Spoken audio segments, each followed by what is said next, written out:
Um, I am recording officially with Lisa Dimino White, and she Oh, and I just realized that we haven't seen each other in 30 years. We were friends in high school, drum majors together in high school. Can't even believe, we just can't even. But yeah. anyway, we're talking about her new life now in Denver, Colorado. Denver, right? Yep. Well, a suburb, right outside of Denver, Highlands Okay. Range. Hmm. I have friends that live just outside of Denver, but I'm not sure what the name of their Oh, town is. find out. Yeah. So we're talking about how she has moved her life from marketing and communications into being a joy master. And I was just about to tell her that that is her gift and it has always been her gift. And we've always known that that was her gift.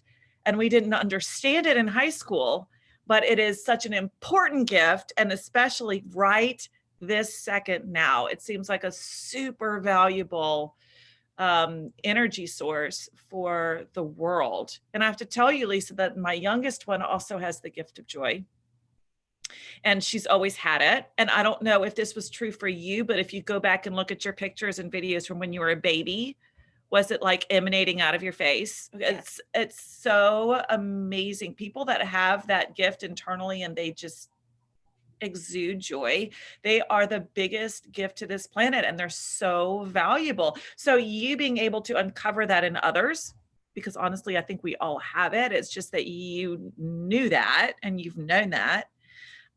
Is just incredible. So I'm going to let you launch into sort of like how this happened and how you uncovered this and where it came from and where it's going.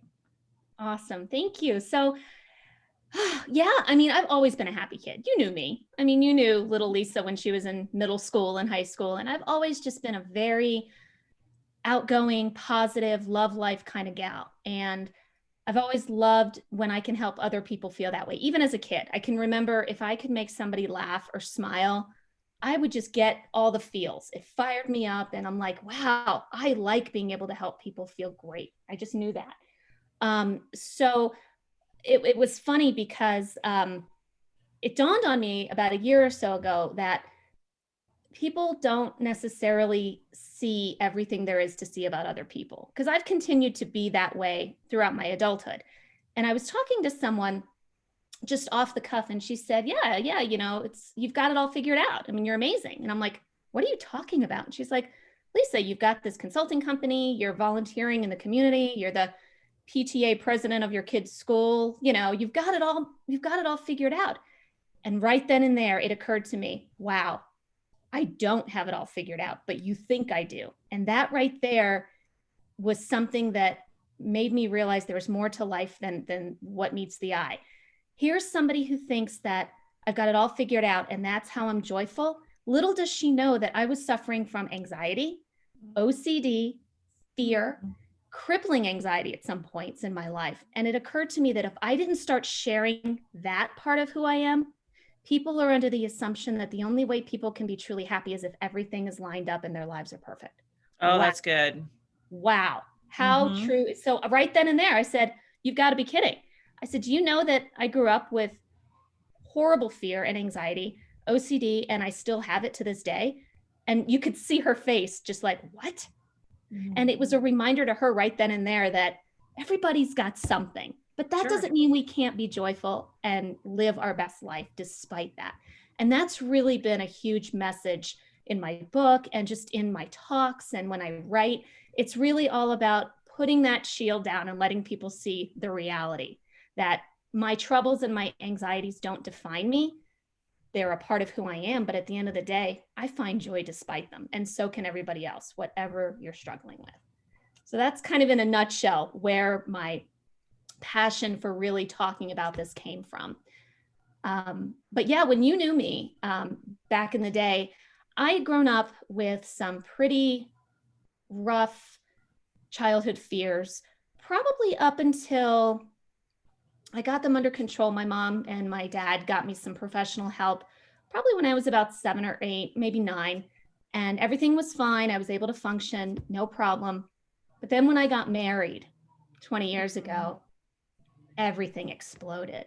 And I had to reach out again for some professional help because I didn't understand why, after so many years of being able to manage my fears, it came out of the blue. And my doctor said for somebody with underlying issues and fears and anxieties and inability to really relax and analyze things rationally, when you have a major life event like getting married and moving in with your new husband, it can rock your world, and not in a good way. And so it was a new level of stress and pressure that I hadn't expected, that I needed to get new tools to help me cope with. And I was able to do pretty well. You know, what I love about what you just said is like you, sort of like what you were saying, is that people think that you have it all figured out, but people think that happy people just don't need professional help. And you came right out to say, you know what? I might be a happy person generally, but I recognize that I need professional help sometimes, and that I have anxiety and fear like everybody else, and I should not be handling all by myself. I Exactly. love that. Exactly. Exactly. You're 100% right. And it's a matter of reaching out when you know you need that help. And I created a couple of different techniques and strategies and tools for people, because this is something that I knew in my gut, but how am I going to communicate it? How am I going to articulate what I'm trying to express? And I came up with just a very simple acronym, and the first two letters are C and A, and you've got change and you've got accept. And everything in our life can fit into one of these categories. We all have our perceived shortcomings, and some of them don't matter. Some of them are just who we are, and it's not impacting the quality of our life, the quality of those around us. It's not keeping us from being as happy as we know we can be. For me, I'm a crappy cook. Who cares? Doesn't impact my life, doesn't change anything, doesn't make me feel inferior. Great, goes in the accept category. But my fears, when they got to that point, is it keeping me from living the quality of life and being who I want to be? It was starting to, yes. And so it needed to go into this category. Anything in this category requires a plan. Just start figuring it out, how to attack it. The stuff that is in the accept category, yeah, it'd be nice if I could improve on whatever this is, but it's not keeping me from living the life that I want.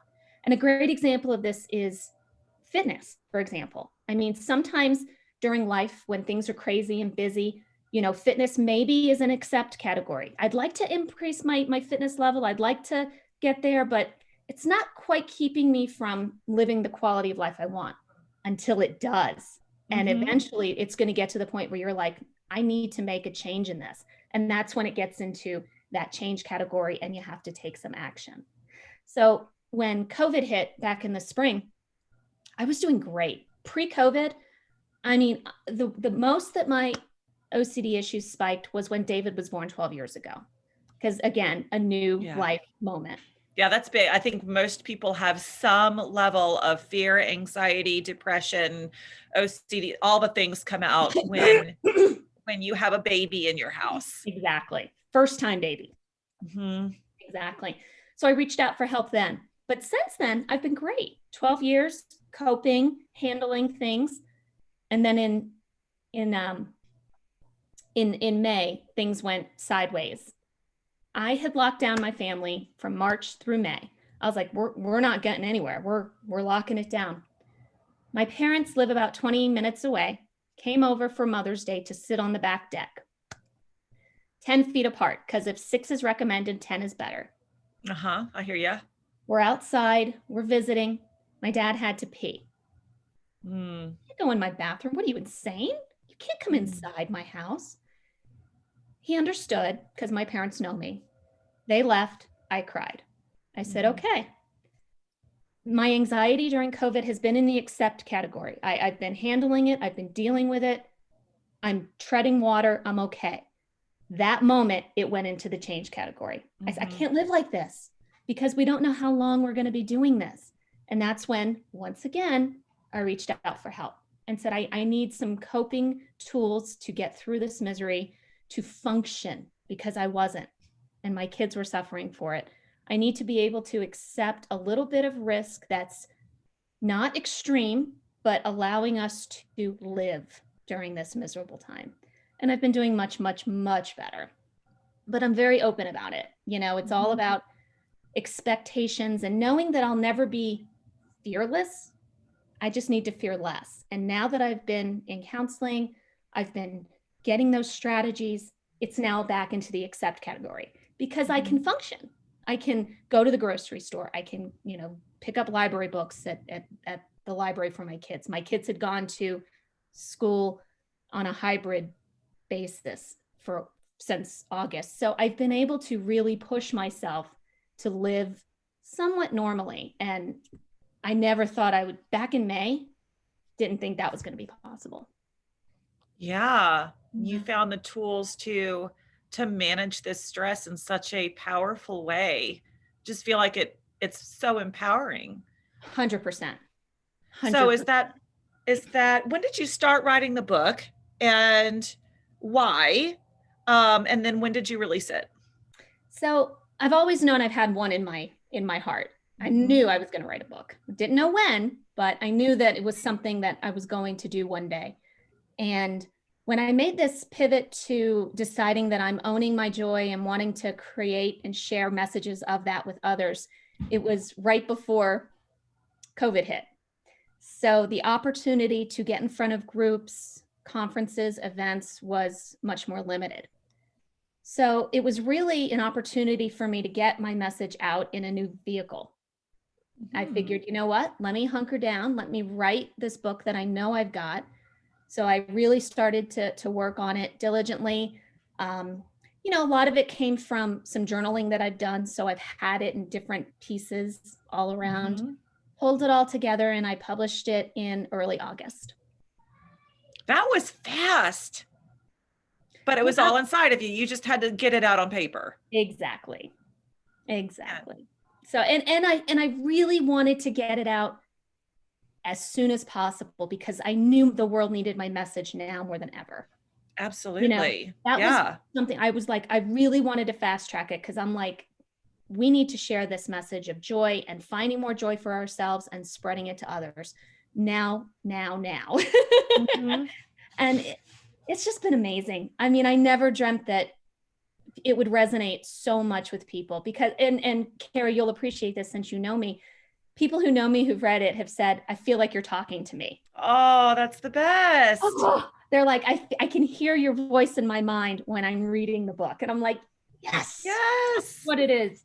That's what I wanted. It's very fun. It's very short. It's not a long book because personally, I get very intimidated by the books that are ridiculously long. This one is just a very fun, quick read. But more importantly than that, I think the message is all about owning your joy. And in times when we can't control a lot, what we can control are what I call bursts of joy. And the more bursts of joy we incorporate into our lives, the happier lives we have. So bursts of joy are the things that put you in that positive mindset, give you a sense of, okay, I'm cracking up. This is good. Feels those warm, fuzzy feelings, and the things that calm you. So whether it's listening to music or whether it's yoga or working out.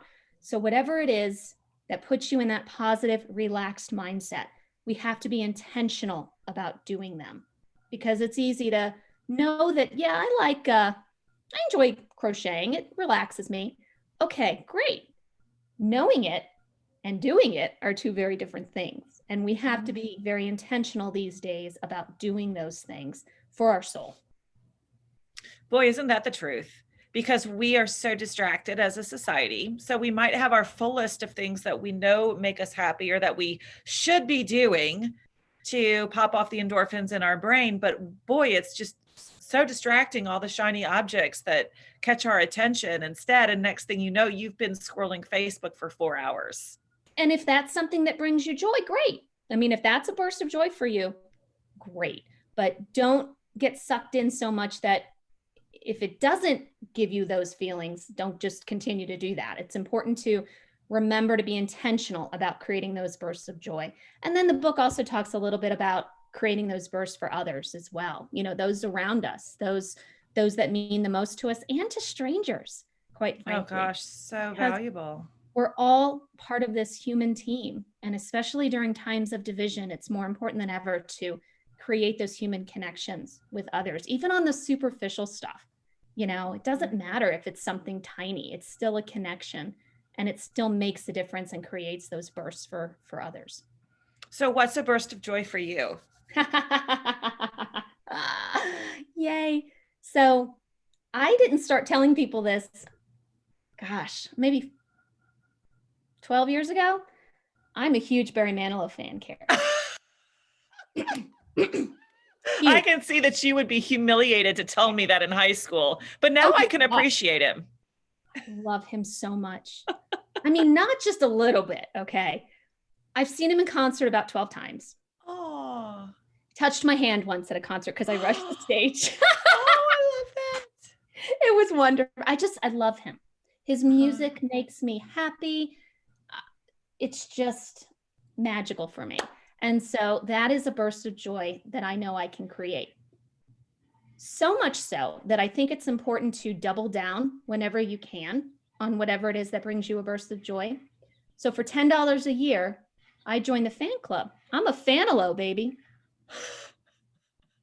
Rock on. That is $10 well spent, my friend. Well, $10 a year, I get a monthly email from Barry. Mm-hmm. Yeah. I get the opportunity to see his concert schedule before anybody else. And I get the opportunity to buy cool swag. Oh, no way. Oh, yes, way. Oh, girl, that is so cool. I love my Barry mask. That's awesome. It makes me happy. So every day I listen to a couple of songs. Even if I'm listening to a podcast, every once in a while I'll say, "Up, I need a Barry moment." Mm-hmm. Just puts me in a positive mindset. Mm-hmm. Yep, Beastie Boys for me. Yes. Same. Yeah, that was high school, I think. Still, you like it has, yes, yeah. Has not, I mean, they just have stayed with me all these years, those sweet boys. Yeah. But I'm the same way. Like if they come on the radio, I'll look at my daughter and go, "It's going to be a great day."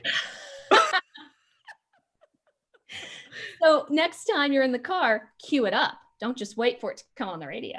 And it's going to be a great day. It's going to be a great day. I'm going to stop the recording. Thank you for answering those questions for me. Yeah, of course.